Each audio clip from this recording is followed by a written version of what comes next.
ಒಂದು ಕ್ಷಣ ಕಣ್ಮುಚ್ಚಿ ಯೋಚಿಸಿ, ನಿಮ್ಮ ಜೀವನದಲ್ಲಿ ನಿಜವಾದ ಆಸ್ತಿ ಯಾವುದು? ನಮಸ್ಕಾರ ಬಂಧುಗಳೇ. ಜೀವನದಲ್ಲಿ ಎಲ್ಲವನ್ನೂ ಕಳೆದುಕೊಂಡರೂ ಮತ್ತೆ ಪಡೆದುಕೊಳ್ಳಬಹುದು. ಹಣ ಕಳೆದು ಹೋದರೆ ಸಂಪಾದಿಸಬಹುದು, ಮನೆ ಕಳೆದು ಹೋದರೆ ಕಟ್ಟಬಹುದು. ಆದರೆ ಪೋಷಕರನ್ನು ಕಳೆದುಕೊಂಡ ಮೇಲೆ ಅವರನ್ನು ಮತ್ತೆ ಹುಡುಕಿದರೂ ಸಿಗೋದಿಲ್ಲ.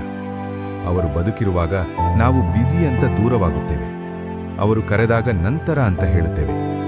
ಆ ನಂತರ ಒಂದು ದಿನ ಯಾವತ್ತೂ ಭಾರದ ದಿನವಾಗುತ್ತದೆ. ನಿನ್ನ ಬಳಿ ಇರುವ ನಿಜವಾದ ಆಸ್ತಿ ಹಣ ಅಲ್ಲ, ಹೆಸರಲ್ಲ, ಅದು ನಿನ್ನ ಅಮ್ಮ ಅಪ್ಪ. ಅವರು ಇರುವವರೆಗೂ ಅವರನ್ನು ಪ್ರೀತಿಸು, ಗೌರವಿಸು, ಸಮಯ ಕೊಡು. ಯಾಕೆಂದರೆ ಕಳೆದುಕೊಂಡ ಮೇಲೆ ಹುಡುಕಿದರೂ ಸಿಗದ ಏಕೈಕ ಆಸ್ತಿ ಪೋಷಕರು.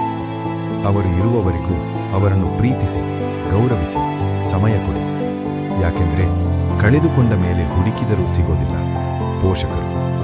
ಪೋಷಕರ ಮೌಲ್ಯ ಅರಿತವರು ಈ ವಿಡಿಯೋವನ್ನು ಶೇರ್ ಮಾಡಿ. ಮತ್ತಷ್ಟು ಹೃದಯ ಸ್ಪರ್ಶಿಸುವ ವಿಡಿಯೋಗಳಿಗಾಗಿ ಸಬ್ಸ್ಕ್ರೈಬ್ ಮಾಡಿ. Rice with